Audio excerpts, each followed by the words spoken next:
কই, সে যেতে গেলে একটা বারও তো আটকালো না। না, সে তো ভালোবাসে না ওই লোককে। বাসে না, বাসে না, বাসে না, একদমই ভালোবাসে না। ক্যাম্পাস বিল্ডিংয়ের কাছাকাছি আসতেই তোহার চোখে পড়ে খানিকটা দূরে দাঁড়ানো সিনিয়রদের দলের উপর। পাশ কাটিয়ে চলে যেতে গেলেই কারো কণ্ঠ শুনে থেমে যায় তোহা। সানিয়া আর প্রীতি ঘাড় ঘুরিয়ে তাকায় ব্যক্তিটির দিকে। রুহেল এগিয়ে আসছে তাদের দিকে। ভয় পায় প্রীতি, কারণ সিনিয়ররা শাস্তি ছাড়া এভাবে যেতে দেবেন না। এদিকে মনে মনে বেশ খুশি হয় সানিয়া। রুহেল ছেলেটাকে সে প্রথম দিন থেকেই বেশ পছন্দ করে, পুরোই চকলেট বয়। কলেজের অধিকাংশ মেয়েই এই ছেলেকে দেখে একবার না একবার হলেও ক্রাশ খায় নিশ্চিত। রুহেল যত এগিয়ে আসে সানিয়ার মুখে লজ্জার আভা ফুটে ওঠে। অথচ সানিয়াকে বিস্ময়ে ডুবিয়ে তাদেরকে পাশ কাটিয়ে রুহেল তোহার সামনে গিয়ে দাঁড়ায়। কেমন আছো তোহা? জি ভাইয়া, ভালো। কিছু কথা বলার আছে, আসতে পারবে একটু? আমার ক্লাস আছে ভাইয়া। ভাইয়া? আর একবার ভাইয়া ডাক শুনলে সোজা তোমার বাড়িতে গিয়ে সম্পত্তিতে ভাগ বসাবো। নিজের অজান্তেই ফিক করে হেসে দেয় তোহা। তোহাকে হাসতে দেখে নিজেও হাসে রুহেল। ক্লাস শেষে লাইব্রেরিতে অপেক্ষা করব। কথাটা বলে এক মুহূর্তও দাঁড়ায় না তোহা। পিছন ফিরে তাকালে হয়তো দেখত তার ফিরতি পথের অপেক্ষায় কেউ প্রাণ ভরে শ্বাস টেনে নিল। হাসলেও বটে। ক্লাস নেয়ার মাঝে মাঝে আর চোখে তাকাচ্ছে রনক তোহার দিকে, কিন্তু তোহা একবারের জন্যও তাকায় না সেদিকে। তবুও রনক তাকাচ্ছে, বারবার তাকাচ্ছে, একটু পরপরই তাকাচ্ছে। একবার চোখাচোখি হবে সেই আশায়। সে কেন চাইছে এমনটা, কারণটা নিজেরও অজানা। ফাঁকা দীর্ঘশ্বাস ফেলে রনক আবারও মনোযোগ দেয় পড়ানোতে। ক্লাসরুমের কর্নারের দিক থেকে ফিসফিস করে কথা বলার আওয়াজ আসছে। পড়ানো রেখে সেদিকে তাকায় রনক। তোহার পাশের মেয়েটা কথা বলছে। তোহার সাথে কথা বলার সুযোগ খুঁজে পায় রনক। জোর করেই তোহাকে ডেকে দাঁড় করায় সে। ক্লাসরুমে এত কথা কিসের? হতভম্ব হয়ে যায় তোহা। ক্লাসের এতগুলো স্টুডেন্টের সামনে এভাবে দাঁড়িয়ে থাকতে অস্বস্তি লাগছে তার, কিন্তু কিছু করার নেই। রনক যে ইচ্ছে করেই এমনটা করছে তার বুঝতে বাকি নেই তার। ভারাক্রান্ত হয় মন। আমি কথা বল। তোহার কথা মাঝপথেই থামিয়ে দেয় রনক।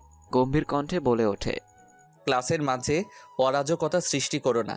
ক্লাস শেষে দেখা করবে আমার সাথে। ব্রেঞ্চে মাথা ঠেকিয়ে বসে পড়ে তোহা। চোখের কার্নিশ উপচে গড়িয়ে পড়ে কয়েক ফোঁটা অশ্রুকণা। অকারণেই পুরো ক্লাসের মাঝে করা এই অপমান ভীষণ মানে লেগেছে তার। সে তো কিছু করেনি, তবে কি ইচ্ছে করেই রনক তাকে অপমান করল? মনে মনে অভিযোগের সুর তুললেও মুখে প্রকাশ করল না। অভিযোগগুলো সযত্নে একের পর এক জমা হতে থাকলো মনের এক কোণায়, যা কখনো প্রকাশ পাবে কিনা জানা নেই। তবে সে চায় না প্রকাশ করতে।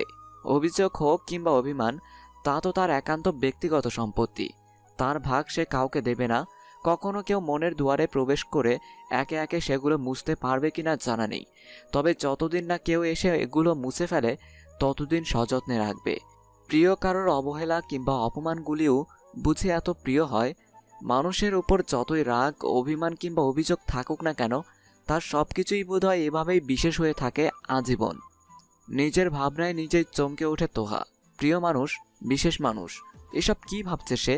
না, জেনে বুঝে গভীর সমুদ্রে ঝাঁপ দেওয়ার কোনো মানে হয় না। তলিয়ে যাবে তবে অনিমেষেই। লাইব্রেরির কর্নারে এক চেয়ারে বসে আছে তোহা। মূলত রুহেলের জন্য অপেক্ষা করছে সে। লাইব্রেরি রুমে খুব বেশি মানুষ না থাকলেও কমও নেই। যারা আছে সবাই নিজেদের কাজে ব্যস্ত। এমতো অবস্থায় রুহেল তোহার পাশে চেয়ার টেনে বসে। পিনপতন নীরবতার মাঝে চেয়ার টানার শব্দও যেন ভয়ঙ্কর ঠেকল সবার কাছে। অনেকে ঘাড় ঘুরিয়ে তাকালো বটে। রুহেল ভাবলেশহীন তোহা পাশে তাকিয়ে হালকা হাসল। রুহেল একবার তাকায় লাইব্রেরির রুমের চারিদিকে। হাতে গোনা অল্প কিছু ছেলে মেয়ে, তাও সবাই জুনিয়র। টেবিলে হালকা শব্দ করে কিছু একটা ইশারা করতেই রুম খালি করে বেরিয়ে যায় সবাই। স্বভাবতই সিনিয়রদের বেশ মান্য করে চলে জুনিয়ররা, কারণ এক্সামের সময় সাজেশন হোক বা টিপস, সবকিছুই সিনিয়রদের কাছ থেকে খুব সহজেই পাওয়া যায়। কি হলো, সবাইকে চলে যেতে বললেন কেন? তোহার কথা শুনে চেয়ার কিছুটা কাছে টেনে খানিকটা ঝুঁকে পড়ে রুহেল টেবিলের উপর। দুহাত ভাঁজ করে রাখে টেবিলে। আজকাল বেশ ক্লান্ত সে। ফাইনাল ইয়ারের এক্সাম কয়েক মাস পরেই। সারা বছর বইয়ে মুখ গুজে থাকার স্টুডেন্ট রুহেল নয়, আবার একেবারে টেনে টুনে পাশ করার মতোও নয়। এক্সামের কয়েক মাস আগে শুরু হয় তার পড়াশোনা। একেবারে যাকে বলে নাওয়া খাওয়া ভুলে বইয়ে মুখ গুজা। কিন্তু এই রীতি খণ্ডাচ্ছে কিছুদিন যাবৎ। দীর্ঘশ্বাস ফেলল রুহেল। অতপর তোহার চোখে চোখ রেখে বলে ওঠে, লাইব্রেরির নীরবতার মাঝে কথা বলা ডিস্টার্ব হতো ওদের, সেই সাথে অস্বস্তিতে পড়তে তুমিও। ওহ আচ্ছা। ভয় করছে আমাকে? একদমই না। তাহলে তো বেশ। হুম। ভালোবাসবে আমাকে? কিছুক্ষণ নীরবতা কাটিয়ে রুদ্ধশ্বাসে বলে ওঠে রুহেল। চমকায় তোহা। যদিও রুহেলের আচরণে খানিকটা আভাস তার হয়েছিল, তবে এভাবে সরাসরি বলবে সে আশা করেনি। তোহাকে চুপ থাকতে দেখে ঠোঁট কামড়ে ধরে রুহেল। অতপর আবারও বলে ওঠে, আমাকে ভালোবাসার বিনিময়ে কি চাইবে তুমি? 20 কোটি টাকা। ঠোঁট কামড়ে হাসে রুহেল। তোহা যে মজা করছে সে বুঝতে পারছে। আর? আপনার সব সম্পত্তি আমার নামে লিখে দেবেন। আচ্ছা, তারপর? এই আপনি কি পাগল নাকি? যা বলছি সব হ্যাঁ করে যাচ্ছেন। ধরে নাও পাগল কারোর প্রেমে। এতটাই পাগল যে তাকে পেতে আবার সর্বস্ব বিলিয়ে দিতেও রাজি। আর সে তো মাত্র আমার সম্পত্তি চেয়েছে। পাগল নাকি? আমি মজা করেছি। আমার সবচেয়ে বড় সম্পত্তি তো আমি নিজেই, যদি সেটাই দিয়ে দিই। চোখ টিপ দেয় রুহেল। লাজুক হাসে তোহা। ভালোবাসবে না আমাকে? না। মেরে দেব। তাই দিন। মারবো, তবে আমার প্রেমে একেবারে ডুবিয়ে রাখবো ভালোবাসায়। আমি বাসবো না। আমি ভালোবাসবো। কোনো সমস্যা? আমার তোমাকে লাগবে তো, হ্যাঁ, ভীষণভাবে প্রয়োজন তোমাকে। 2 দিন পর যদি ভালোবাসা নাই হয়ে যায়? এই জন্মে তা কমার নয়, বরং বাড়তে থাকবে সময়ের সাথে। ভালোবাসা না কমার গ্যারান্টি যদি আমি নিই, তুমি কি আমার হবে? হব। খুশিতে আত্মহারা হয়ে যায় রুহেল। অনুভূতি প্রকাশের মাধ্যম হিসেবে টেনে নেয় তোহার বাম হাত। আবেগ আপ্লুত হয়ে ঠোঁট চোয়ায় হাতের উল্টো পিঠে। নব্য অনুভূতির জোয়ারে ভেসে যায় তোহা। বন্ধ করে ফেলে চোখ। আচমকা কিছু একটা শব্দে চমকে ওঠে তোহা। রুহেলের হাতের মুঠোয় রাখা হাত টেনে নেয় জোরপূর্বক। শব্দের উৎসের খোঁজে সামনে তাকাতে চোখে পড়ে রণককে। অনুভূতি শূন্য চোখে তাকিয়ে আছে সে। হাতের মাঝে রাখা বই সশব্দে নিচে পড়ে লুটোপুটি খাচ্ছে। থতমত খেয়ে যায় তোহা। এই মুহূর্তে ঠিক কী রিয়্যাক্ট করা উচিত তার জানা নেই। কিছু বলার আগেই সেখান হতে চলে যায় রণক। একবারও পিছু ফিরে তাকায় না। কেবিনের মাঝে পায়চারি করছে রণক। তোহার বলা শেষ শব্দটা যেন ছুরি দিয়ে আঘাত করছে তাকে। অশান্ত লাগছে নিজেকে। কেন এমন হচ্ছে জানা নেই তার, তবে কষ্ট হচ্ছে ভীষণভাবে। তোহাকে অন্য কারোর সাথে মেনে নিতে পারছে না। সময়টা সন্ধ্যা আর রাত্রির মিলনকাল। গোধূলি মিটেছে, বেশ অনেকটা সময় পেরিয়েছে। আবার একেবারে গভীর রাত্রিও নয়। অর্ধ চন্দ্রাকার চাঁদের জ্যোৎস্নার আলোয় খানিকটা আলোকিত প্রকৃতি। রাফিদ মাত্র অফিস থেকে ফিরে ওয়াশরুমে ঢুকেছে। বেশ অনেকটা ক্লান্ত লাগছে তাকে। নম্রমিতা কিচেন থেকে লেবু শরবত বানিয়ে এনে সাইড টেবিলে রাখে। এরপর ব্যাগ থেকে রাফিদের ল্যাপটপ বের করে নিয়ে বসে খাটে। ল্যাপটপে মাস্টার্সের কিছু নোটস রেডি করতে হবে। যদিও ক্লাস শুরু হতে দেরি আছে, তাও মাঝে অনেকটা গ্যাপ পড়ে যাওয়ায় সেগুলো নিয়ে বসতে চায় নম্রমিতা। যত দ্রুত সম্ভব মা আর বোনকে ওই বাড়ি থেকে বের করে আনতে হবে তাকে। চাচার দয়ায় বাঁচতে দেবে না তাদের। ল্যাপটপ অন করতেই চোখে মুখে বিষণ্ণতা ছেয়ে যায় নম্রমিতার। সেদিনের ফোনের পিকটা ল্যাপটপেও সেট করা। বুকের মাঝে চিনচিনে ব্যথা অনুভূত হয়। মিথ্যে মনে হয় এই কয়দিনের ভালোবাসার সংসার। হুট করে রাফিদের বদলে যাওয়া, প্রতিশোধের বদলে হুট করে তাকে কাছে টেনে নেয়া, এইসবই কেমন যেন ঘোলাটে লাগে তার কাছে। আদেও কি চলছে রাফিদের মনে তা জানা নেই। সত্যি কি সে এই সম্পর্কটার নতুন করে একটা সুযোগ দিয়েছে, নাকি সামনে বড় কিছু অপেক্ষা করছে তার জন্য, খুব বড় ধরনের একটা ঝটকা। কণ্ঠনালী খা খা করে ওঠে নম্রমিতার। এগুলো ভাবলেই বাকরুদ্ধ লাগছে। রাফিদকে পাওয়ার আশা যখন একেবারেই চলাঞ্চনি দিয়ে বিয়ের পিড়িতে বসেছিল, তখনও মেনে নিয়েছিল ভাগ্যের লীলা খেলা। যখন জানতে পেরেছিল বাবার জন্য আজ তারা একে অপরকে এত ভালোবাসার পরেও আলাদা জীবনে, সেদিনও কষ্ট হলেও মেনে নিয়েছিল সে। মেনে নিয়েছিল আদিলের সমস্ত অত্যাচার, মানিয়ে নিয়েছিল প্রতিনিয়ত দগ্ধ হয়ে চলতে থাকা ঘাগুলি। সাহসী তেজিয়ান মেয়েটাও অনেক সময় মুখ বুজে সহ্য করেছে শ্বশুরবাড়ির মানসিক সেই সাথে শারীরিক অত্যাচারগুলোও। গিলেছে তাদের দেওয়া অসহনীয় নির্যাতন। কিন্তু এখন সে আর পারবে না। ভাগ্যের ফেরে রাফিদ যে আর কখনো তার হবে এই কথা কল্পনাতেও আসেনি তার।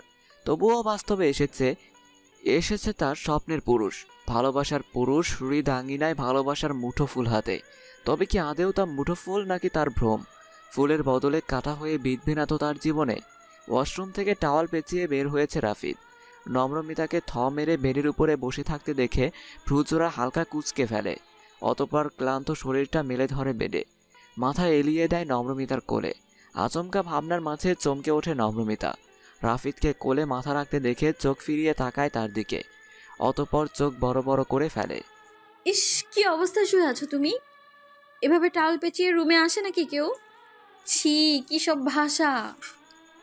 ইস, যা তা একেবারে। ক্যাম্পাসের পিছনের দিকের বাগানে বসে আছে রুহেল, পাশে নির্বিকার চিত্তে বসে আছে তোহা। এক হাতে ঘাস ছিঁড়ে দূরে ছুঁড়ে ফেলছে সে। রুহেল আনমনা হয়ে দেখছে সে দৃশ্য। মেয়েটাকে যে সে ভীষণভাবে ভালোবাসে এমনটা নয়, তবে ভালো লাগে। কিছুদিন যাবৎ তোহার কথা ভাবতে ভাবতে যাচ্ছে তাই অবস্থা হয়ে গিয়েছিল তার। মূলত তোহার করা ইগনোর সে মেনে নিতে পারেনি। কলেজের বাকি মেয়েদের মতোই যদি তোহাও তার সাথে কথা বলার আগ্রহ দেখাতো, তবে তার মস্তিষ্ক জুড়ে ঘুরতো না তোহা নামের মেয়েটা।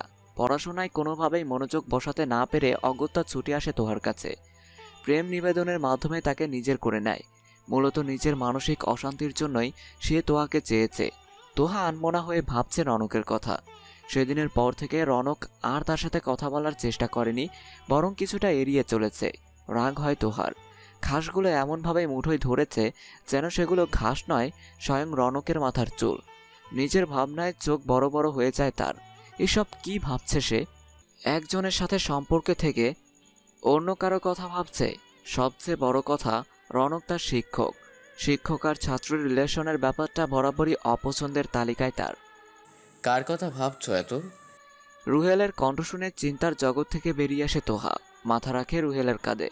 অতঃপর দীর্ঘশ্বাস ফেলে মৃদু হাসে। তুমি আছো তো পাশে, নতুন করে আবার কার কথা ভাববো?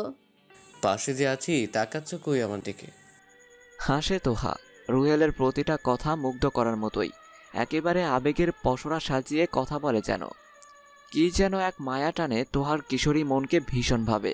বয়সন্ধিকালের এই বয়সটাই এমন, যেখানে বিবেকের চেয়ে আবেগ বেশি, ভালোবাসার চেয়ে ভালো লাগাময় কথার মূল্য বেশি। এই সময় মনে হয় যেন আকাশের চাঁদও তার হাতে এনে দিতে প্রস্তুত তার প্রেমিক পুরুষ। এই মানুষটাই তার বর্তমান ভবিষ্যৎ সব। এক মুহূর্তও বাঁচবে না এই মানুষটাকে ছাড়া। জীবনের সবচেয়ে বড় বড় ভুল কাজগুলো হয় এই বয়সেই, যার জন্য পস্তাতে হয় সারাটা জীবন। কখনো আবেগের তাড়নায় মন তো কখনো শরীর বিলিয়ে, যার দাম এক জনমে দেয়া দেয়। কিছু আবেগঘন মুহূর্তের তাড়নায় ভুলতে বসে পরিবার, এমনকি নিজের সম্মানের কথা। তোহা জানিস, রনক স্যার ট্রান্সফার নিচ্ছেন। প্রীতির কথায় ধুকপুক শব্দে বাড়তে থাকে তোহার হৃদস্পন্দন। না, সে ভুল শুনেছে। রনক কলেজ ছেড়ে যেতে পারে না। রনককে আর দেখতে পারবে না, ভাবলেই বুকে চিনচিনে ব্যথা অনুভূত হচ্ছে তার। সে তো রুহেলকে ভালোবাসে, তবে কেন রনকের চলে যাওয়া মেনে নিতে পারছে না? শুধুই কি অল্প কিছুদিনের বন্ধুত্বের টান, নাকি অন্য কিছু? রনকের কেবিনের সামনে দাঁড়িয়ে আছে তোহা। অল্প কিছুদিনের ব্যবধানে ভেতরে যাওয়ার সাহস কুলাতে পারছে না সে। কই, আগে তো এমন হতো না, কি সাবলীলভাবে চলে যেত এই কেবিনে। তবে আজ কেন এত ভয় হচ্ছে? তবে কি সেদিন লাইব্রেরিতে রুহেলের সাথে দেখে ফেলেছে তাকে, তাই এই দশা? কলেজে সে তো একা প্রেম করে না, প্রায় প্রতিটা ছেলে মেয়েই প্রেম করে। তবে সে কেন এত ভয় পাচ্ছে? বুকে ফু দিয়ে এক বুক সাহস নিয়ে ভেতরে ঢোকে তোহা। স্যার, আসবো? পরিচিত কণ্ঠস্বর শুনে চমকায় রনক। চোখ তুলে তাকালেও যেন বিশ্বাস হচ্ছে না তার। তবুও যথারীতি নিজেকে স্বাভাবিক রেখে তোহাকে ভেতরে আসার অনুমতি দেয় সে। কিছু বলবেন? কেমন আছেন? আলহামদুলিল্লাহ ভালো আছি। আপনিও নিশ্চয়ই বেশ ভালো আছেন মিস তোহা। তো কিছু কাজ ছিল নাকি? না, আসলে শুনলাম আপনি নাকি ট্রান্সফার নিচ্ছেন, তাই। ও আচ্ছা, বুঝেছি। বিদায় জানাতে এসেছেন বুঝি? বুকে কষ্ট চেপে জোরপূর্বক হাসার চেষ্টা করে রনক। সে ইচ্ছে করেই এই কলেজ ছাড়ছে। প্রতিনিয়ত তোহাকে এভাবে অন্য কারোর সাথে দেখা তার পক্ষে সম্ভব হচ্ছে না। পুড়ছে ভেতরে ভেতরে ভীষণভাবে। আপনার কি কিছু হয়েছে? কেমন যেন অসুস্থ লাগছে। কই, আগে তো এমন লাগতো না। হ্যাঁ, নতুন এক রোগ ধরা পড়েছে আজকাল। বিষাদের স্বাদে ভরপুর সে রোগ। সুধা ভেবে গরল পান করা এক অসুখের সুখ সে রোগে। এটা আবার কেমন রোগ? এর কোনো ঔষধ নেই?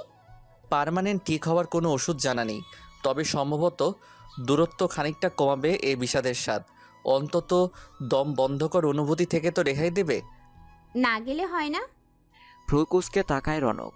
তোহাও খানিকটা ইতস্তত বোধ করছে এ কথার পিঠে। আমার উপর রাগ করে আছেন স্যার? হাসালে তোহা, আমি কেন রাগ করব? উপরন্তু বোধ হয় রাগটা তোমার আছে আমার উপর। রাগ ছিল, তবে এখন নেই। আচ্ছা। আপনার সাথে কি আর কখনো যোগাযোগ হবে না? হয়তো না। ও, ভালোবাসা এক নামে রূপ ভিন্ন। কারো মনে নতুন উদ্যমের স্বপ্ন তো কারোর ছিন্ন ভিন্ন তিক্ত বুক, আবার কারো কাছে নিছকই এক খেলনা বস্তু যা প্রয়োজনে সাজানো যায় রং তুলিতে, আবার প্রয়োজন ফুরালে ভেঙে ছারখার করতেও বাধে না। নবনমিতার মাস্টার্সের ক্লাস শুরু হয়েছে কয়েক মাস আগে। বেশিরভাগ সময় রাফিদ নিজেই তোহা আর নবনমিতাকে একসাথে কলেজে পৌঁছে দিয়ে তারপর অফিসে যায়। কিন্তু কয়েকদিন যাবৎ বেশ সকালেই বেরিয়ে যায় রাফিদ, আবার ফিরতেও রাত হয়।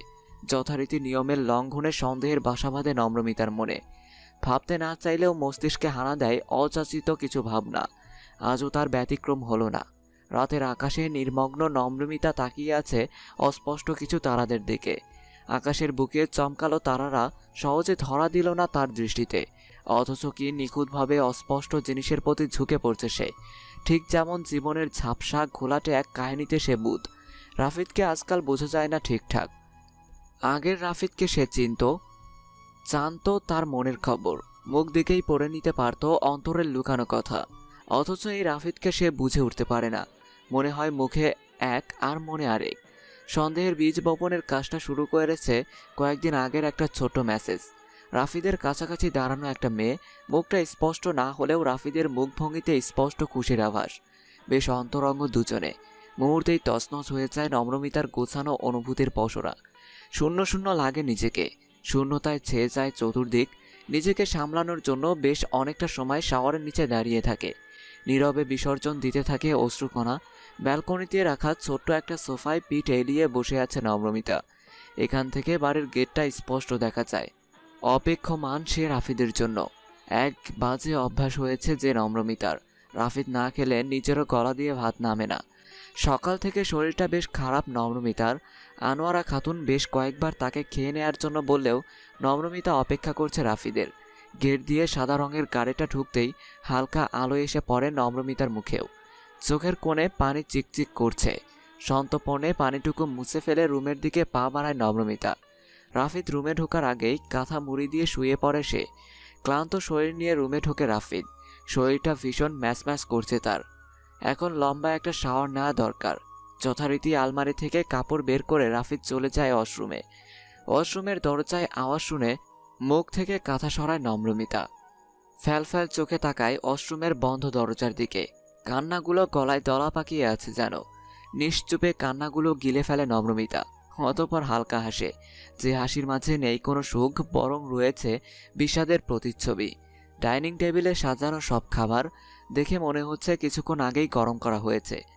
অথচ এদিক ওদিক তাকিয়ে কোথাও নবনমিতাকে দেখতে পায় না সে। অতঃপর কিছু একটা ভেবে প্লেটে করে খাবার সাজিয়ে রুমে নিয়ে আসে। বেডের একপাশে গুটিসুটি মেরে শুয়ে আছে নবনমিতা। রাফিদ সাইড টেবিলে প্লেট রেখে উঠে আসে নবনমিতার পাশে। এক হাতে কপাল ছুঁয়ে উষ্ণতা মাপে। উষ্ণতা স্বাভাবিক দেখে স্বস্তির শ্বাস ফেলে চুমু এঁকে দেয় কপালে। অতঃপর কপালে কপাল ঠেকিয়ে বলে ওঠে, নম্র, ঠিক আছো তুমি? যদি বলি ঠিক নেই? এত উদাসীন কেন? মন খারাপ? হাসে নবনমিতা। নিঃশব্দ সে হাসি যেন ব্যঙ্গাত্মক শব্দ ছুড়ে দেয় রাফিদের দিকে। কে রাখে কার খোঁজ? সব তো শরীর পেলেই নিখোঁজ। নম্র, ভুল কিছু বললাম? তুমি কি আমাকে উদ্দেশ্য করে কিছু বলতে চাইছো? মনে কিছু থাকলে বলে ফেলো। ভেতরে যত বেশি কথা জমাবে, বুক তত তিক্ত হবে। সেই তিক্ত বুকে ভালোবাসার বদলে প্রতিহিংসার আগুনের সূচনা হবে। জ্বলবে তুমি, জ্বলবে আমাদের সংসার। তপ্ত দীর্ঘশ্বাস ছাড়ে নবনমিতা। সত্যিই তার ভেতরটা পুড়ছে, ভীষণভাবে জ্বলছে। ক্যাম্পাসের কৃষ্ণচূড়া গাছের নিচে মনমরা হয়ে বসে আছে তোহা। রুয়েলের সাথে তার সম্পর্ক আদৌ আছে কিনা সে জানে না। কখনো ঘটা করে ব্রেকআপ করা হয়নি। 2 মাস হলো রনক কলেজ ছেড়েছে। কোনোরূপ যোগাযোগের মাধ্যমও রাখেনি তোহার জন্য। বিদায় বেলায় দূর থেকে দেখেছিল তোহা। হাস্যোজ্জ্বল মানুষটাকে বিদায় জানাতে অনেকেই নানান ধরনের গিফট দিয়েছিল তাকে। শুধু হাত খালি ছিল তোহার। লজ্জায় তাই তার সামনে যাওয়া হয়নি। বারংবার বুকের মাঝে অঘোষিত এক আন্দোলনের দোলাচল অনুভব করেছিল সে। তবুও বোঝেনি গোপনে সে ভালোবাসার কথা। রুহেলের ফাইনাল এক্সাম কিছুদিনের পর থেকে। রুহেল যে সে ছাড়াও আরও অনেক মেয়ের সাথে এমন ফ্ল্যাট করত জেনেছিল তোহা রনক চলে যাওয়ার কিছুদিন পরেই। তবুও কেন যেন কোনো প্রতিক্রিয়া দেখায়নি সে। এমনকি রুহেল সারাদিন তার সাথে কোনো কথা না বললেও তার কোনোরূপ যায় আসে না। কেমন যেন সব ছন্নছাড়া হয়ে গেছে। হয়তো দুজনে ব্রেকআপ ঘোষণা করেনি, তবে কেউ কাউকে আর চায় না এ ব্যাপারে দুজনেই নিশ্চিত। মেয়েদের সুন্দর সুন্দর কথা বলে কিছুদিন মজা নেয়া এসব রুহেলের নিত্যদিনের কাজ। রনকের অনুপস্থিতি তোহাকে প্রতি মুহূর্তে আরও বেশি করে রনকের করে তুলছে। তোহা আজও আশায় আছে রনক ফিরবে, কোনো একদিন সে ঠিকই ফিরবে। অপেক্ষা করবে তোহা। অপেক্ষার ফল নাকি মিষ্টি হয়। তবে সে এক জনম অপেক্ষা করবে রনকের জন্য। এতটা তীব্রভাবে কখন ভালোবেসে ফেলল সে রনককে জানে না। তবে ভালো লাগা আর ভালোবাসার মাঝে বিস্তর ফারাক সে বুঝতে পেরেছে। অল্প কিছুদিনের মোহের টানাপোড়েনে সত্যিকারের ভালোবাসার মানুষকে হারিয়েছে তোহা। অবশ্য রনকও তাকে একইভাবে ভালোবাসত কিনা জানে না, তবুও সে ভালোবাসে রনককে। আজকাল কলেজে ক্লাস করতেও ভালো লাগে না তোহার। কেমন যেন উদাসীন হয়ে গেছে সব কিছুতে। কলেজ থেকে একটু জলদিই ফিরছে সে আজ। ক্যাম্পাসে গেলেই যেন কেমন দম বন্ধ হয়ে আসে তার। শূন্যতা ঘিরে ধরে চারদিক থেকে, যেন গিলতে আসে তাকে। তোহার পাশে দাঁড়িয়ে তাকে খাবার বেড়ে দেন আনোয়ারা খাতুন। মেয়েটাকে আজকাল আর আগের মতো হাসি খুশি দেখেন না তিনি। কিছু একটা নিয়ে যে গভীর চিন্তায় তা বেশ টের পান। তবুও মুখ ফিরে কিছু বলতে পারে না। মেয়ে যে বড় হয়েছে, বড় হওয়ার সাথে সাথে তাদের নিজস্ব একটা জগৎ তৈরি হয়, যে জগৎ তার বাবা মায়ের হস্তক্ষেপ পছন্দ করে না। একান্ত ব্যক্তিগত রাখতে চায় কিছু জিনিস। তিনিও তাই জোর করে সেখানে প্রবেশ করতে চান না। তবে মনে মনে মেয়ের জন্য তার দুশ্চিন্তার শেষ নেই। বিকেলের নাস্তা বানানোর জন্য কিচেনে কাজ করছে নবনমিতা। মূলত ছুটির দিন শেষ হওয়ায় আজ সবাই বাড়িতে। রাফিদ আর আরিয়ান চৌধুরী সোফায় বসে বসে ম্যাচ দেখছে। তোহা একবার করে টিভির দিকে তাকায়, আবার একবার করে ফোন দেখে। একেবারে শান্ত পরিবেশের মাঝে হুট করেই মাঝে মাঝে উল্লাসে চিল্লিয়ে উঠছে বাপ ছেলে, যা দেখে হাসেন আনোয়ারা খাতুন। ড্রয়িং রুম পেরিয়ে এগিয়ে যান কিচেনের দিকে। নবনমিতা তখন পকোড়া ভাজছিল। শাশুড়িকে দেখে হাসে সে। অতঃপর বলে, কিছু লাগবে আম্মা? মাঝে মাঝে আমি ভীষণভাবে আশ্চর্য হই জানো তো নম্র, অনুতাপও হয়। এই যে আমি প্রথমে মন থেকে মেনে নিতে পারিনি তোমাকে, ভাবলেই খারাপ লাগে। অথচ তুমি অল্প কিছুদিনেই কি সুন্দরভাবে সামলে নিয়েছো আমাদের সংসারটাকে। অন্য কেউ এলে কি আদৌ পারত এইভাবে? শ্বশুর শাশুড়ি ননদ নিয়ে সংসার করে এমন মেয়ে এখন খুঁজে পাওয়া দায়। বিয়ে হতে না হতে শুরু হয় তাদের আলাদা থাকার প্ল্যানিং, ননদের খুঁটিনাটি বিষয় নিয়ে ঝামেলা, আরও কত কি হয়। অথচ দেখো তোহা আর তোমার সম্পর্ক কি মধুর, দুজনকে দেখলেই প্রাণ জুড়িয়ে যায় আমার ছেলেটা যে যোগ্য পাত্রী এনেছে তার সংসারে, এ ব্যাপারে আর কোনো সংকোচ নেই। শান্তিতে মরতে পারবো এখন আমি, কারণ ভাবি নয় বরং বড় বোনের মতো আগলে রাখার মতো মানুষ আছে এই বাড়িতে। এখন আমি নিশ্চিত। লাজুক হেসে আনোয়ারা খাতুনকে পিছন থেকে জড়িয়ে ধরে নবনমিতা। মনে পড়ে মায়ের কথা। কতদিন কথা হয় না। আরশির সাথে মাঝে মধ্যে কথা হলেও মায়ের সাথে কথা বলা হয় না নবনমিতার। মনকে মনের ভার বইতে বইতে ক্লান্ত সে। এখন আর সে এসব ভাবে না। জীবনকে বাঁধহীন নদীর মতো ছেড়ে দিয়েছে সে। দেখা যাক কোন কূলে গিয়ে ঠেকে। নবনমিতার আহ্লাদি আদরে অভ্যস্ত আনোয়ারা খাতুন। নবনমিতাকে এই বাড়ির বউ নয় বরং মেয়ের মতো করেই রাখার চেষ্টা করেন তিনি। এই যে নবনমিতা কলেজে যায়, প্রায় অনেকটা কাজ সেরে রেখেই যায়, বাকিটা তিনি নিজেই দেখে নেন। যদিও বাড়ির যাবতীয় কাজের জন্য একজন খালা আছেন, তবুও এবারের রান্নার কাজটা নিজেরাই করে তারা। আনোয়ারা বেগম বেশ কয়েকটা কড়া নির্দেশ দিয়েও নবনমিতাকে কিচেনের কাজ থেকে দূরে রাখতে পারেননি। সুনিপুণ হাতে রান্নার বেশিরভাগ কাজ সে গুছিয়ে তবেই কলেজে যায়। আবার ফিরে সন্ধ্যার পর থেকে পড়াশোনা নিয়েই থাকে। এই বেলায় কোনো রকমে উকিঝুঁকি করতে পারে না সে রান্নাঘরে। রাফিদ আর আনোয়ারা খাতুনের কড়া নির্দেশে বইয়ে মুখ গুজে থাকতে হয় তাকে। ছুটির দিনের সন্ধ্যার নাস্তায় গরম গরম পকোড়া আর নুডলস, সেই সাথে চলছে ড্রয়িং রুমে নানা রকম আলোচনা। তোহা শুধু নির্বাক দৃষ্টিতে চেয়ে আছে সবার দিকে। আজকাল যেন কথা খুঁজে পায় না সে। বক্তার চেয়ে শ্রোতা হতে বেশি পছন্দ করে। ইদানিং তোহার চুপচাপ স্বভাব রাফিদেরও দৃষ্টি এড়ায়নি। চুপ করে বসে থাকতে থাকতে হুট করেই তোহার মাথায় চাটি দেয় রাফিদ। অতপর এমন এক ভাবভঙ্গি যেন ভাজা মাছ উল্টে খেতে জানে না সে। কটমট চোখে তাকায় তোহা। রাফিদ ডোন্ট কেয়ার ভাব নিয়ে পকোড়ায় কামড় দেয়। চেতে ওঠে তোহা। অভিমানী সুরে অভিযোগ তোলে আনোয়ারা খাতুনের কাছে। আম্মু তোমার ছেলেকে কিছু বলবে? সব সময় আমার পিছনে লাগে কেন সে? তোর পিছনে মধু লেগে আছে নাকি? যেন আমি মৌমাছি ঘুরবো তোর পিছনে পিছে। ভাইয়া ভালো হচ্ছে না কিন্তু। যা ভাগ এখান থেকে। কতদিন আর এই বাড়ির নুডলস ধ্বংস করবি? বিয়ে করে বরের ঘরের নুডলস খা। তোর জিনিস খাই না আমি, বুঝলি? আমার আব্বু আনে আমার জন্য। আম্মু, এটাকে বিদায় করো তো জলদি, আজকাল বড্ড জ্বালাচ্ছে। বিয়ের কথা শুনে চোখ ছলছল করে ওঠে তোহার।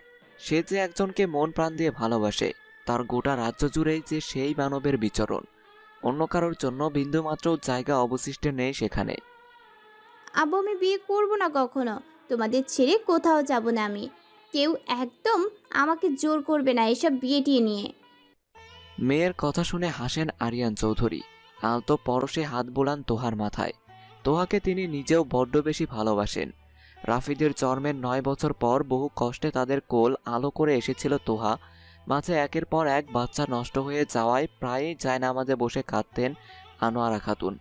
আরিয়ান চৌধুরীও কম কষ্ট পাননি। বিভিন্ন জায়গায় মানত করেছিলেন একটা সন্তানের জন্য। তিনি যে একটা সন্তান নিয়ে অখুশি ছিলেন এমনটা নয়, বরং আনোয়ারার কান্না সহ্য করতে পারতেন না, সেই কারণেই এত প্রয়াস। বড্ড বেশি ভালোবাসেন যে স্ত্রীকে। অতি যত্নে করা এক টুকরো সুখ যে তোহা, কিভাবে তা তুলে দেবেন অন্যের হাতে যদি সে ঠিকমতো যত্ন করতে না পারে তাদের রত্নের? যদি অবহেলায় ফেলে রাখে তবে যে সহ্য করতে পারবেন না তিনি। এইসব কথা এখন থাক না তোহা। তোমার আব্বু তোমাদের জন্য একটা সারপ্রাইজ প্ল্যানিং করেছে, যেটাতে সবচেয়ে বেশি খুশি বোধ হয় তোহাই হবে। মায়ের কথা শুনে খুশিতে চোখ চকচক করে ওঠে তোহার। আব্বুর সারপ্রাইজ মানেই বিশেষ কিছু সে জানে, এই জন্য আরও বেশি আগ্রহ তার। উৎসুক দৃষ্টিতে সবাই তাকিয়ে আছে আরিয়ান চৌধুরীর দিকে, যেন তিনি বিশেষ কোনো বক্তব্য পেশ করতে চলেছেন। আগামী সপ্তাহে তোমরা 3 জন দার্জিলিং ট্যুরে যাচ্ছ। সমস্ত ব্যবস্থা করে দিয়েছি আমি, হোটেলও বুক করা আছে। রাফিদ, আগামী 1 সপ্তাহের জন্য ছুটি নিয়ে নাও অফিস থেকে। এমনিতেও বিয়ের পর কোথাও ঘুরতে যাওয়া হয়নি তোমাদের, আপাতত একসাথে যাও, পরে না হয় আলাদা করে দেশের বাইরে থেকে ঘুরে এসো। ইয়াহু, আবু সত্যি আমরা দার্জিলিং যাচ্ছি? আমার তো বিশ্বাসই হচ্ছে না। মেয়ের উচ্ছ্বাস দেখে হাসেন আরিয়ান চৌধুরী। চোখাচোখি হয় আনোয়ারা খাতুনের সাথে। মাথা নেড়ে সম্মতি জানান তিনি, যার অর্থ তাদের সিদ্ধান্ত সঠিক ছিল। মূলত তোহার মন খারাপ কাটানোর জন্য এই ব্যবস্থা করেন তারা। সেই সাথে নম্রমিতা আর রাফিদও একটু সময় কাটালো। দেখতে দেখতে 1 সপ্তাহ পেরিয়ে গেল। দার্জিলিং যাওয়ার জন্য প্রয়োজনীয় জিনিসপত্রের শপিং তোহা আর নম্রমিতাকে সাথে নিয়েই করেছে রাফিদ। শীতের পোশাক নিয়েছে বেশ কিছু, সেই সাথে আরও অনেক প্রয়োজনীয় জিনিসপত্র। আজ রাতের দিকে রওনা দেবে তারা। সেই মতো প্যাকিংও শেষ। মনের মাঝে বাসা বেঁধে থাকা চিন্তাগুলোকে মুক্ত করে উড়াল জমায় অচেনা রাস্তায়। কিছু সুখের মুহূর্ত কুড়িয়ে নেয়ার চেষ্টায় বাক্সবন্দি করে দুশ্চিন্তাকে। কয়েকটা মুহূর্ত না হয় চুরি করে নিল সে, বাকি জীবনটা বাঁচার আশায়। দার্জিলিং শহরটি ছাড়াও তার গন্তব্যে পৌঁছানোর যাত্রাপথ অতীব সুন্দর। যাত্রা শুরু হয় শিয়ালদহ স্টেশন থেকে ট্রেনে করে। যেহেতু রাতের ট্রেন, তাই সারা রাত ট্রেনে কাটিয়ে পরদিন সকালে ট্রেনে পৌঁছাবে নিউ জলপাইগুড়ি স্টেশনে। ট্রেনের সবাই মোটামুটি গভীর ঘুমে। তোহাও ক্লান্ত শরীর নিয়ে ঘুম দিয়েছে। রাতও হয়েছে বেশ। রাফিদও কিছুক্ষণ আগে ঘুমিয়েছে, অথচ ঘুম নেই নম্রমিতার চোখে। দূরপাল্লার ট্রেনের যাত্রা তার এই প্রথম। বাবা কখনো দূরে ঘুরতে দেয়নি তাকে। ভীষণ আদরের ছিল কিনা। কেবিনের দরজা খুলে বেরিয়ে আসে নম্রমিতা। হালকা হালকা শীত করছে। নিশুতি রাতের আকাশ দেখতে গেটের কাছে গিয়ে দাঁড়ায়। হালকা শীতের মাঝে দুরন্ত বাতাসের ঝাপটা। শিরশিরে অনুভূতিতে চেয়ে যাচ্ছে মন। ঠান্ডায় কাটা দিয়ে উঠছে শরীর, তাও বেশ ভালো লাগছে তার। নতুন এক অভিজ্ঞতা, রোমাঞ্চকর এক অনুভূতি। ট্রেনের গেটের 2 ধারের হাতল ধরে খানিকটা ঝুলে পড়ল সে বাইরের দিকে। নতুন উদ্যমে অনুভূতিরা ধরা দিচ্ছে, গা শিউরে উঠছে। ইতিমধ্যে একজোড়া হাত তার কোমর পেঁচিয়ে ভেতরে টেনে নিয়েছে। হাতের মালিককে চিনতে বিন্দুমাত্র ভুল হলো না নম্রমিতার। এত রাতে না ঘুমিয়ে এখানে কি গো? এই তো একটু রাতের আকাশ দেখছিলাম। তুমি একা কেন? আমাকেও তো ডাকতে পারতে। তুমি ঘুমাচ্ছিলে তাই আর ডাকিনি। আচ্ছা চলো এখন দুজনে একসাথে দেখবো রাতের আকাশ। নম্রমিতার হাত ধরে রাফিদ বসে পড়ে ট্রেনের গেটে, পা ঝুলিয়ে দেয় বাইরে। নম্রমিতা বেশ ভয় পাচ্ছে দেখে এক হাতে কোমর জড়িয়ে ধরে রাফিদ। অতপর দুজনে ডুব দেয় প্রশান্তিময় একটা সময়ে। সকাল 10টার দিকে তারা পৌঁছে যায় নিউ জলপাইগুড়ি। সেখান থেকে গাড়ি ভাড়া করে মোটামুটি 3.5 ঘন্টার পথ দার্জিলিং। গাড়িতে ওঠার আগে হালকা কিছু নাস্তা করে নেয়ার উদ্দেশ্যে স্টেশনের পাশে একটা ছোট্ট হোটেলে ঢোকে তারা। পরোটা, অমলেট আর আলু ভাজি দিয়ে হালকা নাস্তা সেরে নেয়। এরপর দোকান থেকে পানির বোতল কিনে নিয়ে তারা চলে আসে বড় রাস্তার দিকে। রাফিদ দরদাম করে একটা গাড়ি ভাড়া করে নেয়। গাড়িতে উঠে বসে 3 জন। ঘণ্টাখানেক পর থেকেই বাইরের প্রকৃতির চেহারা বদলে যেতে শুরু করে। জলপাইগুড়ির চেনা শহরের রূপ ছাড়িয়ে এগিয়ে যায় গাড়ি। দুই পাশে পাইন গাছের বনকে পিছনে ফেলে গাড়ি ক্রমশ অগ্রসর হচ্ছে পাহাড়ের পথে। এতক্ষণ সবকিছু ঠিকঠাক থাকলেও সমস্যা শুরু হয় এর পরেই। কিছুক্ষণ পর থেকেই শুরু হয় চড়াই উতরাই পাহাড়ের রাস্তা। তোহা উৎফুল্লতার সাথে এতক্ষণ মুহূর্তগুলো এনজয় করলেও এবার ভয় পেয়ে যায় খানিকটা। পাশে বসা নম্রমিতার হাত চেপে ধরে ভয়ে। নম্রমিতা জানালা দিয়ে বাইরে তাকায়, দেখতে থাকে পাহাড়ের কোলে মেঘদের খেলা। অপরদিকে ড্রাইভারের পাশে বসা রাফিদ ফ্রন্ট মিররে এক দৃষ্টিতে তাকিয়ে আছে। আলগোছে ছাড়িয়ে পড়া একগোছা চুলের অধিকারিণী তার প্রিয়তমাকে। দৃষ্টি ফেরানো যেন দায়। মাথার উপর পাহাড়ের আকাশ নীলিমায় নীল হয়ে রয়েছে। পাহাড়ের রাস্তায় অগ্রসর হবার খানিকক্ষণ পর থেকেই মৃদু শীত করতে থাকে তাদের। অগত্যা সকলের গায়ে উঠল গরম কাপড়। পাহাড়ের অপরূপ সৌন্দর্য চোখের সামনে উন্মোচিত করতে করতে গাড়ি ছুটে চলেছে দার্জিলিংয়ের পথে। অবশেষে যাত্রা শুরুর ঘণ্টা 3 পর তারা পৌঁছালো তাদের গন্তব্য দার্জিলিংয়ে। দার্জিলিং পৌঁছানোর পরই পাহাড়ের যে রূপ তাদের চোখের সামনে ধরা দিল তা এক কথায় অভূতপূর্ব। দার্জিলিংয়ের বিখ্যাত মেলে পৌঁছানোর পর চোখের সামনে রয়েছে অনবদ্য এক সৌন্দর্য, যা বর্ণনায় প্রকাশ অসম্ভব। নিচে পাহাড়ের গা ঘেঁষে চলছে অপরূপ মেঘদের খেলা। মেল থেকে বেশ কিছু রাস্তা এঁকে বেঁকে নিচের দিকে নেমে গিয়েছে। হোটেলে পৌঁছে দুপুরের খাওয়া দাওয়া শেষ করে যে যার রুমে চলে যায়। পাশাপাশি 2টো রুম, একটাতে রাফিদ, নম্রমিতা আর অন্যটাতে তোহা। এতক্ষণ টানা জার্নি করার অভ্যাস তোহার নেই। ফলস্বরূপ রুমে ঢুকেই ক্লান্ত শরীর বিছানায় এলিয়ে দিতেই ঘুমে বুঁদ। নম্রমিতাও বেশ ক্লান্ত। কোনো রকম রুমে ঢুকে ধুম করে উপুর হয়ে শুয়ে পড়ে বেডে। এভাবে অলস ভঙ্গিতে নম্রমিতাকে শুয়ে পড়তে দেখে ভ্রু কুঁচকে তাকায় রাফিদ।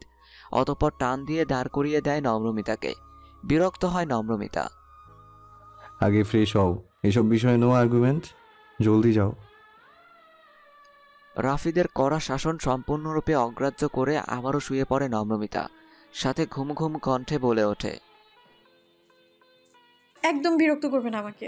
রাতেও ঘুমোতে দাও না ঠিক মতো, এখনো জ্বালাচ্ছ। ঘুমাবো আমি, ডিস্টার্ব করবে না একদম। নম্রমিতার বেখেয়ালি কণ্ঠ শুনে ঠোঁট কামড়ে হাসে রাফিদ। হালকা ঝুঁকে পাঁচা কোলে তুলে নেয় নম্রমিতাকে। ঘটনার আকস্মিকতায় হকচকিয়ে যায় নম্রমিতা। পরিস্থিতি বোধগম্য হতেই এক হাতে খামচে ধরে রাফিদের শার্ট। অতপর বিরক্তি ভরা কণ্ঠে বলে ওঠে, কেন এমন করছো? ঘুমাবো তো একটু, নামো প্লিজ।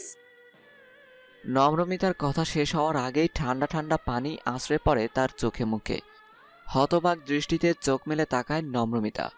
বাথরুমের শাওয়ারের নিচে দাঁড়িয়ে আছে তারা। নম্র চোখ পাকিয়ে তাকায় রাফিদের দিকে। তার এহেন কাজ যে একদমই পছন্দ করছে না নম্র, তা চোখে মুখে স্পষ্ট। শব্দ করে হেসে ওঠে রাফিদ। রাগে মুখ ফুলিয়ে রেখেছে নম্রমিতা। ব্যাপারটা বেশ এনজয় করছে রাফিদ। খানিকটা কাছে গিয়ে নাকের সাথে নাক ঘষে ঠোঁট ছোঁয়ায় অধরে।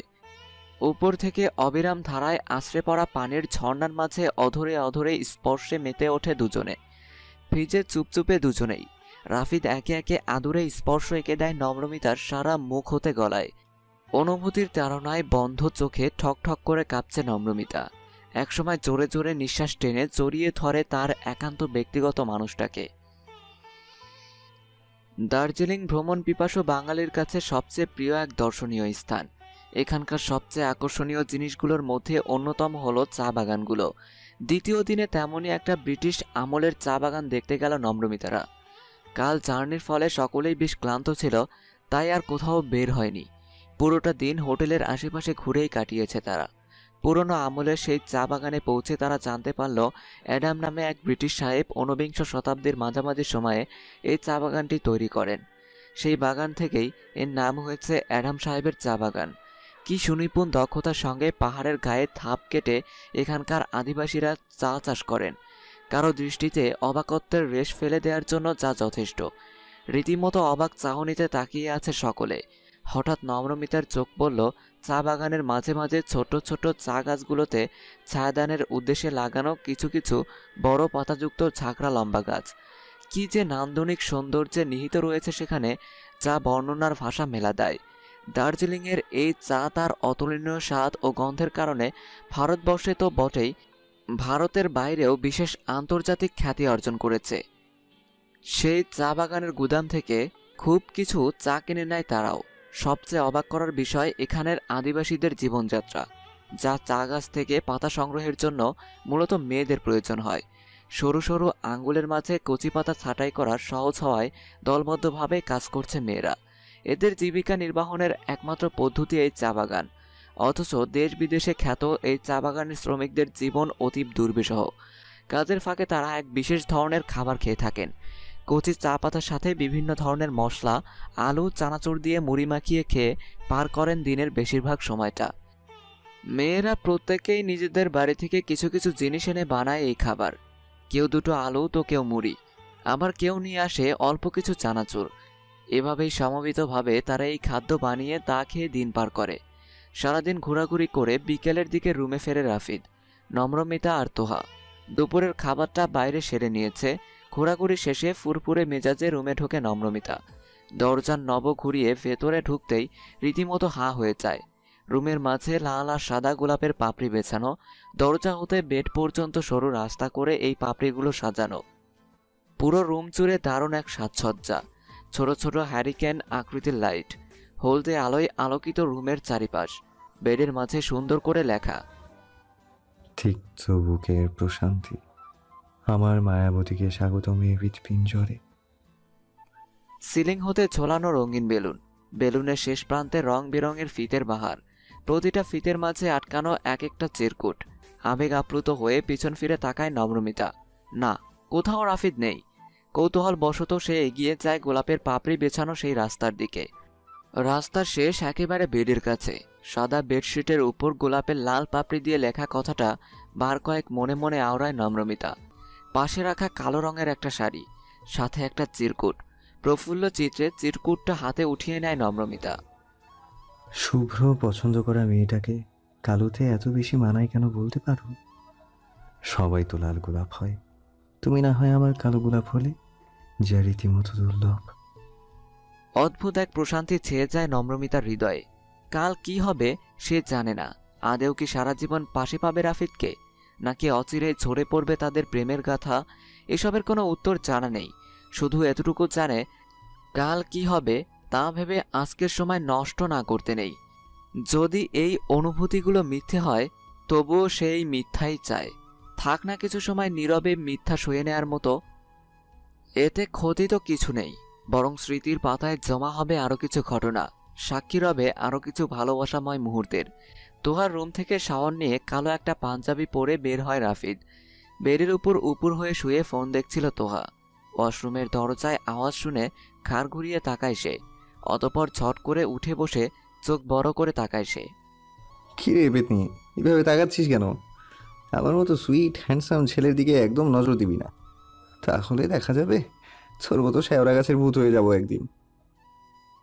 মেজাজ তিরিক্ষে রেখে আঙ্গুল উঁচিয়ে তেড়ে আসে তোহা। এরপর কোমরে 2 হাত গুজে বলে ওঠে, তুই আমাকে শ্যাওড়া গাছের পেতনি বললি তাই না? দাঁড়া, তোর ভাবিকে ইমপ্রেস করা ঘোচাচ্ছি আমি। ওই মেয়েটা কথা মনে আছে? কোন মেয়ে আবার? দেখ, এসব নিয়ে জিন্দেগিতেও ব্ল্যাকমেল করতে পারবি না আমাকে, কারণ নম্র ছাড়া কারোর দিকেই চোখ তুলে তাকাইনি আমি। ওকে? পাঞ্জাবের কলার ঠিক করতে করতে একটু ভাব নিয়ে বলা রাফিদের কথায় হাহা করে হেসে ওঠে তোহা। এরপর নিজেও একটু ভাব নিয়ে আয়েশ করে বসে বেডে। তারিন বলে মেয়েটার কথা ভুলে গেলি ভাইয়া? আহা কি প্রেম দুজনের। তোহা, এবার কিন্তু বাড়াবাড়ি হচ্ছে। তারিন আমার কিচ্ছু লাগে না, ওটা শুধুমাত্র একটা নাটক ছিল নম্রতাকে জেলাসি ফিল করানোর জন্য। সেটা তো তুই জানিস, আমি জানি, কিন্তু ভাবি। নম্র সম্ভবত এসবের কিছু জানে না, না হলে এতদিনে নিশ্চয়ই এই নিয়ে কিছু বলতো বা জিজ্ঞেস করতো। 2000 টাকা দে। তোহার কথা শুনে ভ্রুকুসকে তাকায় রাফিদ। হুট করে কি হলো কিছুই বুঝতে পারছে না সে। কি হলো, দে জলদি। কিসের জন্য? তোর সিক্রেট লকারে রাখার জন্য। এখন যদি আমি ভাবিকে তারিনের কথা বলি কি হবে বুঝতে পারছিস তো? তোহার হাই তুলতে তুলতে ঢং করে বলা কথা শুনে অসহায় চোখে তাকায় রাফিদ, যার অর্থ ছোপ বুঝে ঠিক কোপ মারলি তাই তো, সময় আমারও আসবে। অতপর দাঁত কটমট করে গুনে গুনে 2000 টাকা তোহার হাতে দিয়ে বিদায় নেয় রুম থেকে। গন্তব্য তার প্রতীক্ষায় রয়েছেন যিনি, প্রিয়সিনী। নিঝুম রাতে শহরের অলিগলিতে প্রিয় মানুষের হাতে হাত রেখে ঘুরে বেড়ানোর শখ তো প্রতিটা মানুষেরই হয়। তোহাও তার ব্যতিক্রম নয়, বরং সে কল্পনায় বহুবার আঁকড়ে ধরে প্রিয় সেই মানুষটার বাহু। একটু বেশি জোরে সোরে আঁকড়ে ধরে, যদি হারিয়ে যায় সেই ভয়েই বোধ হয় জানালা ভেদ করে ঠান্ডা বাতাস হু হু করে রুমে প্রবেশ করছে। শীততাপ নিয়ন্ত্রণ করা রুমের ভেতরের পরিবেশ ক্রমশ ঠান্ডা হয়ে আসছে, তবুও ভালো লাগছে তোহার। খোলা জানালা থেকে আসা ফুরফুরে বাতাসে প্রাণ ভরে নিঃশ্বাস নিচ্ছে। রাতের দার্জিলিংয়ের সৌন্দর্য উপভোগ করতে বেরিয়ে পড়ে তোহা। নম্রমিতা আর রাফিদ তাদের মতো করে ব্যস্ত, তাই এই মুহূর্তে তাদের বিরক্ত না করে কাউকে না জানিয়েই বেরিয়ে পড়ে তোহা। জাঁকজমকপূর্ণ হোটেলের চারপাশটা ঘুরছে সে। আশেপাশে ঠান্ডার ফলে মানুষজন কম। হাঁটতে হাঁটতে কখন যে হোটেলের পিছনের দিকে নির্জন রাস্তায় চলে আসে তার জানা নেই। এদিকটা একেবারে ঘুটঘুটে অন্ধকার না হলেও বাকি জায়গার তুলনায় বেশ নিরিবিলি আর আবছায়া। বেশ কিছুটা দূরত্বে দূরত্বে হলদেটে আলো জ্বলছে। জায়গাটা দেখে বাগানের মতো মনে হলেও আদতে তা নয়। ছোট বড় বেশ কিছু গাছগাছালি রয়েছে। শীতের ফলে জ্যাকেটটা আরও খানিকটা গায়ের সাথে জড়িয়ে নিয়ে তোহা পা বাড়ায় সামনের দিকে। বেশ খানিকটা দূরে দুজনকে বসে থাকতে দেখে ভরসা পায় তোহা। ভয় কেটে যায় খানিকটা। শীতের ফলে দুজনের জ্যাকেট পরে বসে আছে কুটিসুটি হয়ে। একজন মেয়ে, আরেকজনকে দূর থেকে দেখে বোঝা যাচ্ছে না। খানিকটা অন্ধকারাচ্ছন্ন হয়, মেয়েটার মুখও বোঝা যাচ্ছে না ঠিকভাবে। হঠাৎ করে উঠে দাঁড়ায় দুজন। খানিকটা দূরত্ব আর অন্ধকারাচ্ছন্ন হওয়ায় ঘটনা ঠিক বুঝতে পারছে না তোহা। তবে দুজনে কিছু সিরিয়াস বিষয় নিয়ে আলোচনা করছে, তা তাদের ভাবভঙ্গিমায় স্পষ্ট। ঠক ঠক করে দরজার শব্দে বুক কেঁপে ওঠে নম্রমিতার। সে জানে আগত ব্যক্তিটা কে হতে পারে, তবুও কেমন যেন এক রোমাঞ্চকর অনুভূতির দোলা চলে দেহ মন জুড়ে। লক না করা থাকায় দরজা খুলে ভেতরে প্রবেশ করে রাফিদ। কোনো দিকে না তাকিয়েই আগে লক করা দরজা, অতপর ফিরে তাকায় সামনের দিকে। বুক ধুকপুক করছিল তার। নব্য এক অনুভূতিতে শিরশিরিয়ে উঠছে শিরদাঁড়া।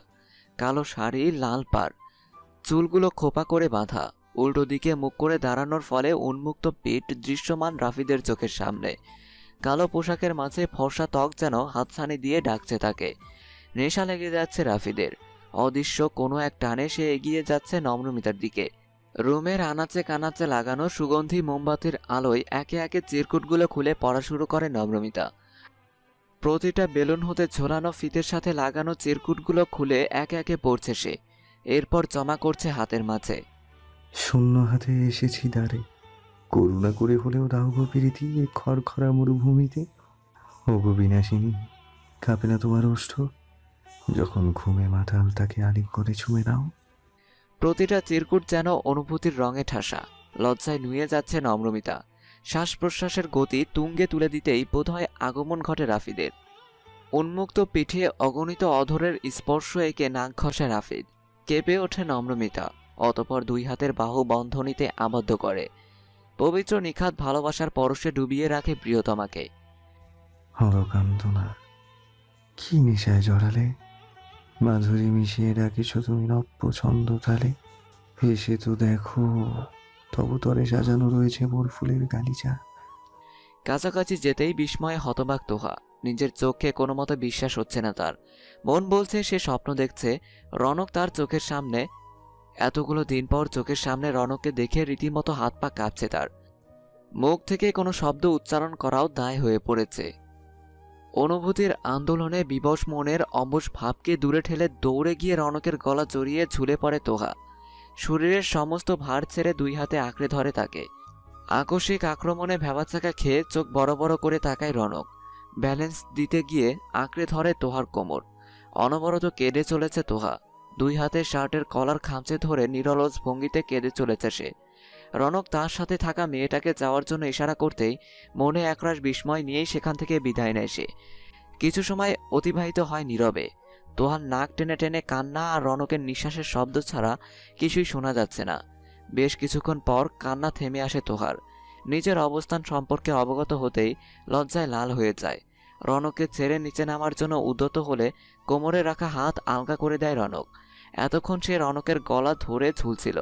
ভাবতেই লজ্জায় নুয়ে যায় তোহা। রনক সন্দিহান চোখে তাকায় তোহার দিকে। আপাদ মস্তক পর্যবেক্ষণ করে ভালো করে। আগের চেয়ে অনেকটা শুকিয়ে গেছে তোহা। চোখের নিচের কালশিটে ভাবটাও বড্ড বেমানান লাগছে হলদে আলোর মাঝে। চোখে মুখে নেই সেই আগের মতো প্রফুল্লতা। তবে কি খারাপ কিছু ঘটেছে তোহার সাথে? রুহেল কি কোনোভাবে তোহাকে শুধুমাত্র ইউজ করেছে? সে কি ভালোবাসে না আদেও? কেমন আছো? লজ্জার ঝুলে দূরে সরিয়ে নতজানু শিরে প্রশ্ন করে তোহা। রনক চমকায় আরও একবার। আছো? তোহা তাকে তুমি করে ডাকছে। স্যারকে তুমি করে ডাকছো? এ আমূল পরিবর্তন কিসের জন্য শুনি? তুমি করেই ডাকবো, কোনো সমস্যা? অবশ্যই সমস্যা, 100 বার সমস্যা। স্টুডেন্ট স্যারকে তুমি করে বললে কেমন যেন দেখায় না? রাগে গর্জে ওঠে তোহা। এক হাতে শার্টের কলার ধরে জোর গলায় জবাব দেয়। মানি না আমি তোমাকে স্যার, বুঝেছো? আমি তোমাকে স্যার মানতে পারবো না। তোহা, বাড়াবাড়ি হয়ে যাচ্ছে কিন্তু এবার। আচ্ছা সরি, মেয়েটা কে ছিল? ওয়াইফ? তোহার মলিন কণ্ঠ শুনে ভেতরে ভেতরে চমকালেও তা প্রকাশ করে না রনক। ভাবভঙ্গি আগের মতোই গম্ভীর রেখে বলে, ভীষণ আপন কেউ, খুবই কাছের আমার সেই মানুষটা। কান্না পায় তোহার। এতগুলো মাসের অপেক্ষা বৃথা মনে হয়। কার জন্য অপেক্ষা করেছে সে? যার মনে অন্য কারো ঠাঁই, তার জন্য? কাকে ভেবে নিত্য নতুন স্বপ্ন সাজিয়েছে সে? যার স্বপ্নের রানী অন্য কেউ। বিষাদের সেই বিষাদ হওয়া দিনগুলো যার নামে গুছিয়েছিল, তার মনে যে অন্য কারো বসবাস। সাজানো তার স্বপ্নের সংসার এক লহমায় ভেঙে যেন চুরমার হয়ে গেল। একটু একটু করে জমানো অনুভূতিগুলো তাসের ঘরের মতো একটা টোকায় ছন্নছাড়া হয়ে গেল। কষ্ট হচ্ছে তার, বাজে রকম কষ্ট। এতটা কষ্ট সে আজ অবধি কখনো পায়নি। সোনার চামচ মুখে নিয়ে বড় হওয়াটা বড্ড ভুল হয়েছে তার। বাবা মা আর ভাইয়ের ছত্রতলে আদরে বড় হওয়াটা আর সবচেয়ে বেশি দোষের লাগছে তার কাছে। সেও যদি আর 5টা মধ্যবিত্ত বাড়ির মেয়ের মতো কষ্টে বড় হতো, তবে বোধহয় ভালো হতো। অন্তত কষ্ট সয়ে নেওয়া তো শিখত হাজারো অপ্রাপ্তি নিয়েও বেঁচে থাকতে হয়। বাবা মায়ের মুখের দিকে তাকিয়ে পছন্দের মানুষকে ভুলে যাওয়া শিখত। কষ্টগুলো গিলে ফেলে সম্মুখে হাসি মাখা মুখে থাকা সুন্দর এক অভ্যাস তার হতো। কেন হলো না এত কিছু? কেন তাকে এত মাথায় করে রেখেছিল এতদিন সবাই? কেন কষ্ট জিনিসটা সম্পর্কে ওকিবহাল হয়নি সে? কেন কেন কেন? আজ যে সত্যিই সে সহ্য করতে পারছে না, একদম ভেঙে চুরমার হয়ে যাচ্ছে ভেতরটা। এই দুনিয়াটাকে বড্ড বেশি নিষ্ঠুর লাগছে তার। নিঃশ্বাস নিতেও যেন কষ্ট হচ্ছে। নিষ্ঠুর এই দুনিয়ার মাঝে তার মতো নগণ্য মানুষ মারা গেলে কী বা ক্ষতি হবে? খুব কি ক্ষতি হবে যদি সে এখনই মারা যায়? আচ্ছা, বাবা মা ভাইয়া কি খুব বেশি কষ্ট পাবেন? আর রনক, তার কি আদেও কিছু যায় আসবে? না, আসবে না। সে তো কখনো ভালোবাসেনি তাকে, শুধু করুণা করেছে। আচ্ছা, সে বেঁচে থাকলে কি সহ্য করতে পারবে চোখের সামনে প্রিয় মানুষের হাতের ভাঁজে অন্য কারোর ভাঁজ? পারবে সহ্য করতে প্রিয় মানুষটা অন্য কারোর দৃষ্টির মোহে মাতোয়ারা? তাদের দুষ্টু মিষ্টি খুনসুটিময় প্রেম সহ্য করতে পারবে তো? না, পারবে না। তার চেয়ে বরং এখনই তার কিছু একটা হয়ে যাক। এত এত অপ্রাপ্তির মাঝে কিভাবে বাঁচবে সে? রনকের তো কোনো দোষ নেই, ভালো তো সে একাই বেসেছিল, তাই কষ্টটাও তার একারই প্রাপ্য। ভালোবাসো? না, বরং অনেক বেশি ভালোবেসে ফেলেছি। কিভাবে? কিভাবে যেন জড়িয়ে পড়েছি তার মায়ায় নিজের অজান্তেই। কাকে এতটা বেশি ভালোবেসে ফেলেছে তোহার কিশোরী চঞ্চল মন? দীর্ঘশ্বাস ফেলে তোহা। তার মুখে ফিকে হাসি বজায় রেখে তাকায় রনকের দিকে। ভারাক্রান্ত কণ্ঠে বলে ওঠে, থাক না কিছু জিনিস অজানা, সে তো অন্য কারো। আমি চাই সে ভালো থাকুক, ভীষণ ভালোবাসুক তার প্রিয় মানুষটাকে ঘিরে। আমি না হয় দূরের মানুষ, দূরেই থাকলাম। বড় বড় কথা শিখে গেছো তো বেশ। শুনেছি বয়সের চেয়ে জীবনের অভিজ্ঞতা বেশি শিক্ষা দেয়। আর তাছাড়া আমার 18 বছর হয়ে গেছে, আর কত ছোট থাকব। নিস্তব্ধ রাতের শুনশান পরিবেশ, শীতের ফলে একটু বেশি ছমছমে ভাব চারপাশে। নিজেদের নিঃশ্বাসের শব্দও যেন কানে এসে বাড়ি দিচ্ছে। বেশ খানিকটা সময় শীতের মাঝে কাটানোর ফলে দার্জিলিংয়ের কনকনে শীতটাও এখন সহনীয় লাগছে। নিশীথের সেই নিস্তব্ধতার মাঝে একটা কাঠের বেঞ্চে পাশাপাশি বসে আছে দুই ছন্নছাড়া মানবী। একজনের মনে রয়েছে হাজারো সংখ্যা না পাওয়ার ব্যথা, আর একজন নির্মগ্ন গভীর চিন্তায়। উদগ্রীব আর চিন্তার মাঝে বারে বারে জিভ দিয়ে ঠোঁট ভেজাচ্ছে সে। মনের মাঝে জমে থাকা হাজারো প্রশ্নরা আকুপাকু করছে প্রকাশের জন্য। অবশেষে নিস্তব্ধতাকে নিধন করে হালকা কাশি দিয়ে তোহার দৃষ্টি আকর্ষণ করে রনক। কেমন আছো তোহা? ভালো। কতদিন পর দেখা? 7 মাস 13 দিন 4 ঘন্টা। তোহার এহেন নিখুঁত হিসেব গণনায় বিস্ময় ভাবটা প্রগাঢ় হয় রনকের।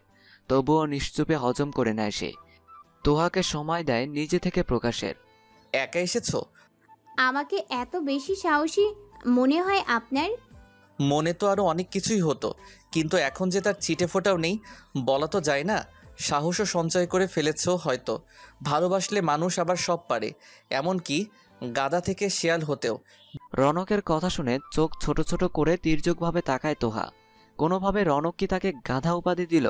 সে মোটেও গাধা ছিল না, শুধু একটু বেশি লাজুক আর ভীতু ছিল।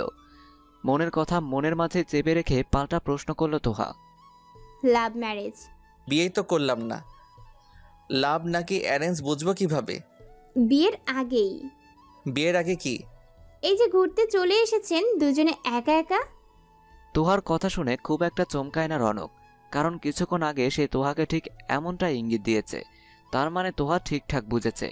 কথাটা সঠিক জায়গায় লেগেছে ভেবেই হাসে রনক। তোহা বিরতিহীনভাবে তাকিয়ে থাকে রনকের দিকে এক দৃষ্টিতে। আজ কতগুলো দিন পর সে এত কাছাকাছি থেকে দেখছে এই মানুষটাকে, দেখছে তার নিষ্পাপ হাসি। কখনো দাঁত বের করে হাসে না রনক, চাপা হাসে।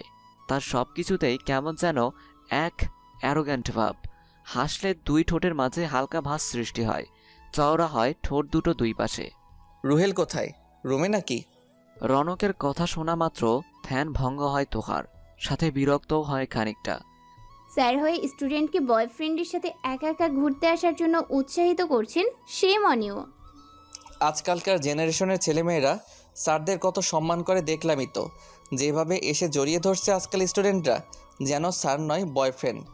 যে যেমন কাজ করে তার তো তেমনই মনে হবে। ওই যে কথায় আছে, চোরের মন বোঝকার দিকে। নিজে একা একা গার্লফ্রেন্ডকে নিয়ে ঘুরতে এসেছে আর দোষ দিচ্ছে আমাদের। আরে দোষ কোথায় দিলাম?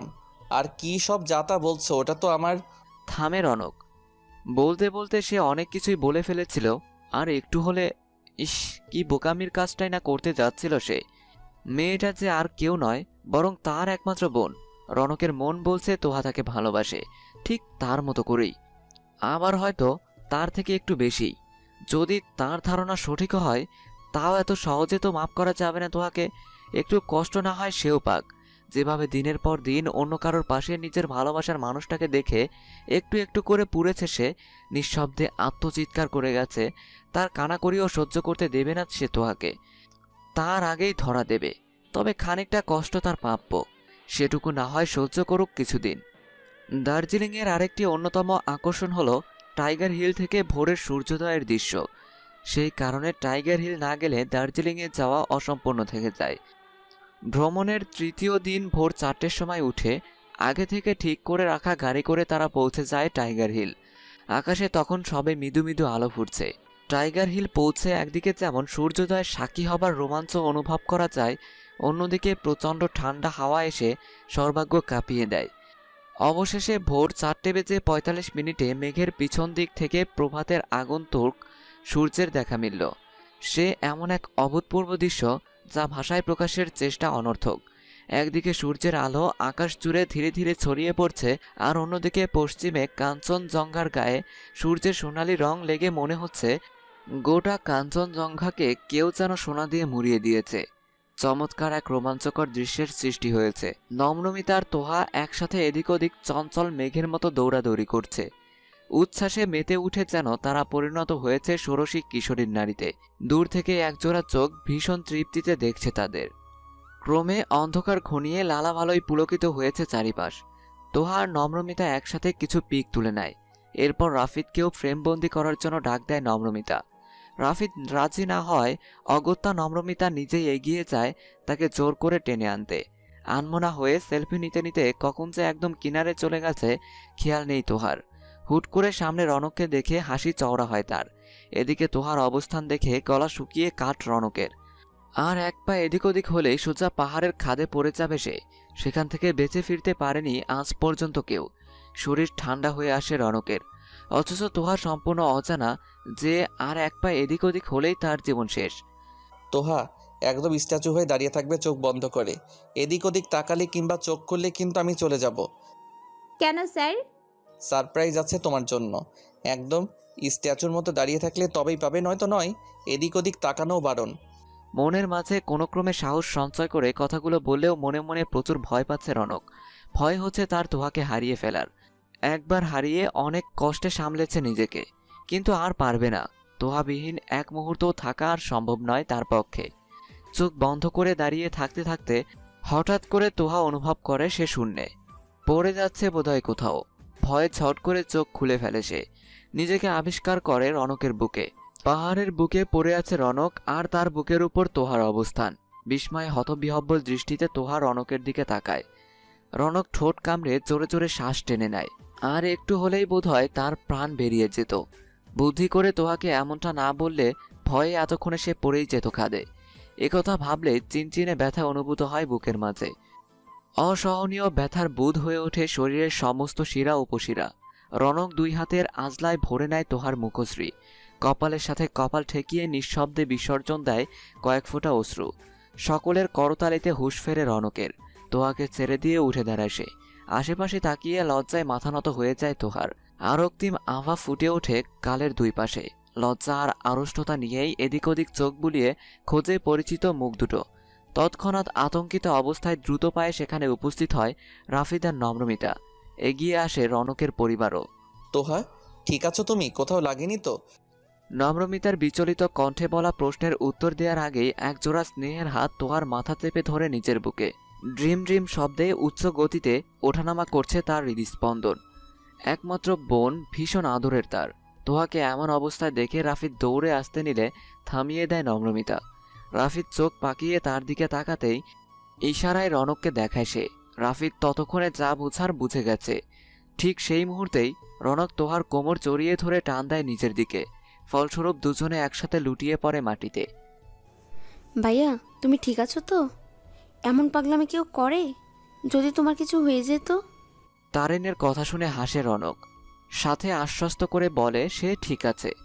অপরদিকে তারিনকে সেখানে দেখে হতবাক তোহা, নম্রমিতা সহ রাফিদও। এক একজনের মনে চলছে এক এক রকমের দ্বন্দ্ব। এটা তো সেই কালকের মেয়েটা, তুমি কি ওকে চেনো? তারিনের কথায় রনক বাঁকা চোখে তাকায় তোহার দিকে। বিস্ময়ে হতবাক তোহা। রনক যে কাল রাতেই তাকে বলল মেয়েটা তার গার্লফ্রেন্ড, তবে ভাইয়া বলে ডাকছে কেন? তোহার মনের অবস্থা বুঝতে পারে রনক, তাই আপাতত চেনে বলে সম্মতি দিল। বাকি বিশ্লেষণ না হয় পরে করা যাবে। এদিকে তারিন রাফিদকে দেখার আগেই ব্যস্ততা দেখিয়ে দূরে চলে যায় রাফিদ। নম্রমিতার সামনে যেন কোনোভাবেই তারিনের ব্যাপারটা খোলাসা না হয়, তার জন্যই এই প্রয়াস। কিন্তু শেষ রক্ষা কি আদৌ হলো? নম্রমিতা রনককে ধন্যবাদ জানিয়ে এগিয়ে যায় গাড়ির দিকে। মেয়েটাকে তার বড্ড চেনা চেনা লাগছে, কিন্তু কোথায় দেখেছে ঠিক মনে করতে পারছে না। টাইগার হিল থেকে ফেরার পথে গাড়ি ঘণ্টাখানেকের জন্য বাতাসিয়া লুপে থামে। সেখানে গোল করে পেঁচিয়ে ঘিরে রয়েছে টয় ট্রেনের লাইন।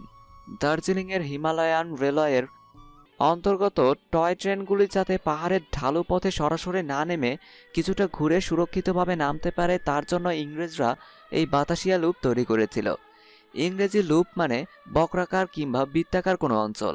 পাহাড়ের চড়াই পথে টয় ট্রেনের যাত্রাকে সাবলীল করার জন্য 1919 সালে বাতাসিয়া লুপ গড়ে তোলা হয়। টয় ট্রেন বাতাসিয়া লুপে 360 ডিগ্রি ঘুরে যায়, ফলে দার্জিলিংয়ের প্রাকৃতিক সৌন্দর্যের বৃত্তাকার ভিউ পাওয়া যায়। চোখে পড়ে তুষার ধবল হিমালয়। বাতালিয়া লুপ থেকে বিশ্বের তৃতীয় উচ্চতম শৃঙ্গ কাঞ্চনজঙ্ঘা দেখলে তার স্মৃতি মনের মণিকোঠায় চিরকাল থেকে যাবে। পাহাড়ের রানী দার্জিলিং শহরটিকেও অনবদ্য লাগে।